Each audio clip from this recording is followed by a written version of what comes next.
لعنة الغربة. بصوا يا جماعة، مش هتكلم في حاجة إيجابية النهاردة.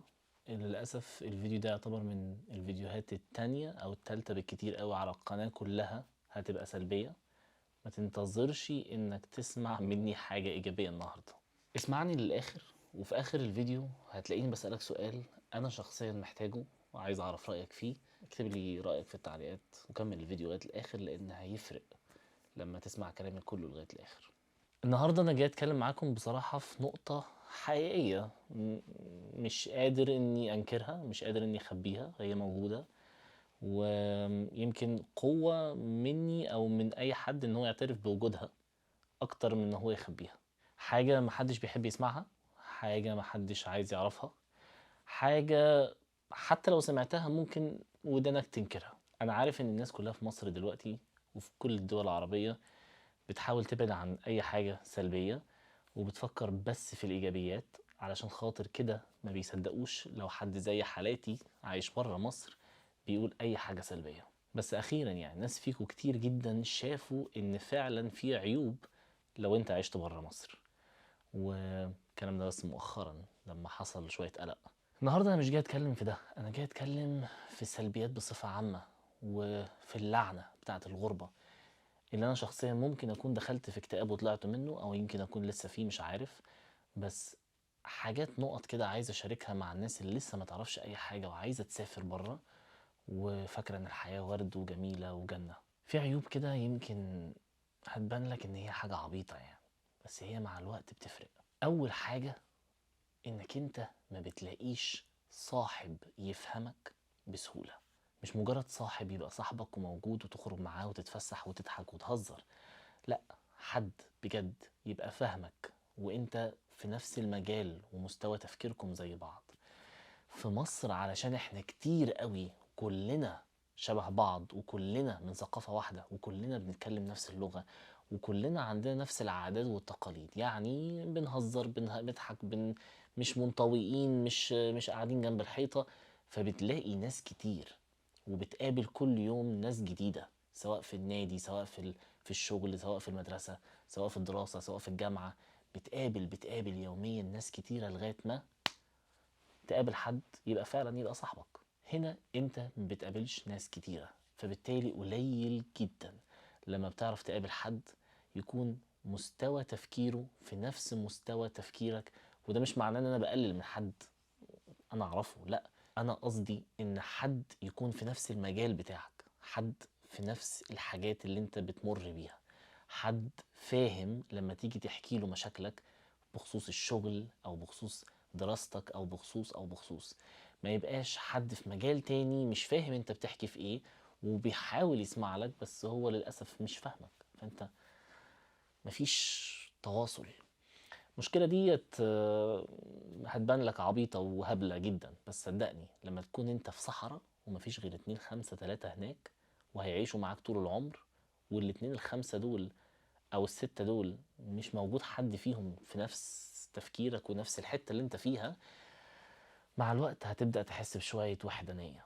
تاني حاجة طبعا وبدون نقاش هو فقدانك لأهلك وأسرتك وعيلتك والأيام زمان وصحابك والقعدة الحلوة اللي هي دلوقتي اتغيرت، بس انت مش فاكر ان هي اتغيرت، انت لسه فاكر القعدة بتاعت زمان ومتخيل انك انت لو بقيت في مصر هتعيش نفس اللي انت كنت عايشه ساعتها، وطبعا مش دي الحقيقة.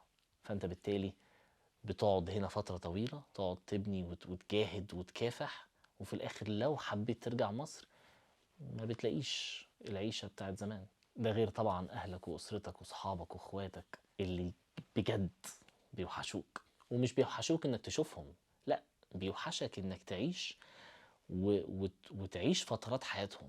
اللي بيتجوز تحضر له، اللي بينجح بتفرح له، اللي بيعمل حاجة انت بتشاركه فيها. المشاركة دي مشكلة كبيرة أوي في الغربة. معلش أنا عارف إن أنا سلبي جدا النهاردة، بس استحملني، إن شاء الله هيجي فيديو تاني عن الحاجات الإيجابية، بس اصبر شوية. حاجة بتأثر فيك جامد جدا، ودي يمكن لإخواتنا المسلمين بس، هو فعلا إنك تسمع صوت الأذان في الشارع وإنت معدي. دي حاجة بتفرق معاك أوي، بتوحشك، لأنك بتحس براحة نفسية مش موجودة طول ما انت عايش بره في اوروبا بالذات للاسف مش موجوده. أم، روح صلاه الجمعه برضو دي مش موجوده، خلاص اختفت.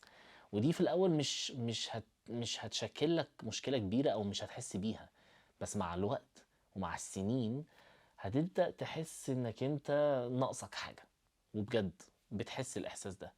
وطبعا الاحساس ده لو انت معرفتش انك تكمله بانك تروح بنفسك وتهز نفسك وتروح تصلي، او انك انت آه، تقوم تصلي في البيت لو انت اصلا مش بتصلي ومش متواصل، انك تحاول تواصل الفكرة دي بتغير حاجات كتيرة قوي جواك، وبتقربك من ربنا جامد جدا، وبتخليك فعلا شخصية تانية خالص غير زمان.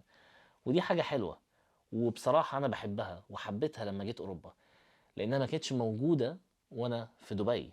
في دبي أنت عادي كأنك عايش في مصر، بتسمع صوت الأذان، بتروح تصلي الجمعة، بتلاقي مصريين، بتلاقي عرب. هنا مفيش الكلام ده. وما انكرش وجودي في اوروبا قوى ايماني جدا جدا. رابع حاجه دي هتصدمك قوي. الفلوس مش كل حاجه، بجد. الفلوس والله مش كل حاجه. ربنا لو كرمك بكره هتفرح وهتتبسط قوي، وهتقوم تصلي ركعتين وتقول الحمد لله يا رب وبشكرك على اللي انت عملته لي.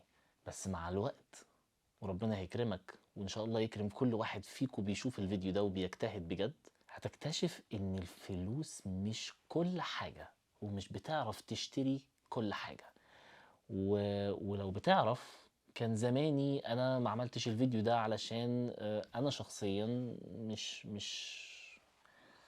مش مبسوط 100%، ومتوتر جدا ومتردد جدا ومتلخبط جدا. ويمكن هي دي فكرة الفيديو اللي خلتني اطلع اتكلم النهاردة. في سلبيات كتير، في مميزات كتير، بس انت بقيت متعلق في النص بين السلبيات وبين المميزات، وحرفيا انت بقيت تايه مش عارف تعمل ايه. فصدقني الفلوس مش كل حاجة. بالفلوس انا مشتري الكاميرا دي، بالفلوس انا قاعد القعدة دي، بالفلوس انا موجود ومشتري التيشيرت ده ومشتري المايك ده بالفلوس. بس انا ستيل برضو مش مبسوط قوي 100%. وده فعلا فعلا تفسير كبير ان الفلوس مش كل حاجة. خامس واخر حاجة في الموضوع كله، مش هطول عليك، هو انك انت فعلا متعلق في النص بين مميزات وبين عيوب.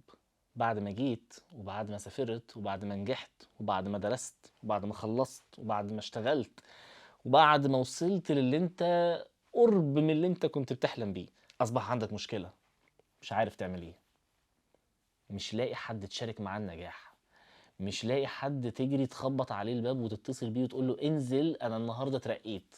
مش لاقي. ولو لقيت، واتمنى ان يكون حد فيكم لاقى حد يفهمه، بس لو لقيت مش هتلاقي حد في نفس تفكيرك 100%. وهنا لو تجمع معايا بنروح بقى لاخواتنا، لاهالينا، لمامتنا، لبابانا، لان هم دول اكتر ناس فاهميننا، فدول مش موجودين هنا. فانت بالتالي حرفيا ما بتلاقيش حد تشارك معاه النجاح بنسبة 100%، فبتبقى لوحدك. وهنا بتبقى لعنة الغربة. فبعد كل حاجة انت عملتها وكل اللي انت حققته وكل اللي انت وصلت له، بتيجي في لحظة وتكتشف انك انت بقيت ما بين نارين. انا تعبت واجتهدت ونجحت في حاجات وسقطت في حاجات، بس وصلت لشوية حاجات انا كان نفسي اوصل لها. ودلوقتي انا بفكر اني ارميهم كلهم في البحر، واسيب كل حاجة وكل مجهود السنين، وارجع تاني. مش هنقول نبدأ من الصفر لان مفيش خبرة بتروح، بس ارجع تاني للبدايات، من اليوم اللي بدأت فيه حلمي في البلد اللي انا نفسي ابدأ فيها حلمي، علشان انا وحشني حاجات كتيرة. فبيبقى قرارك صعب قوي، لانك انت تعبت قوي في اكتر من 10 سنين، تعبت جامد وسهرت ودخلت في مشاكل وحلتها، ونجحت وسقطت واترفدت وتعينت، عملت حاجات كتير. اسيب كل ده بعد المجهود اللي انا عملته الفظيع ده، وبعد سنين الغربة والتعب والدموع والضغط النفسي والضغط المعنوي وكل حاجة. فبتبقى ما بين نارين، ما بتبقى ما بين المميزات وبتبقى ما بين العيوب. وهنا بتبقى في النص متعلق، لا انت عارف ترجع ولا عارف تفضل في مكانك لأنك مش عارف أنت تنتمي لأنهي حتة. وهي ديت لعنة الغربة.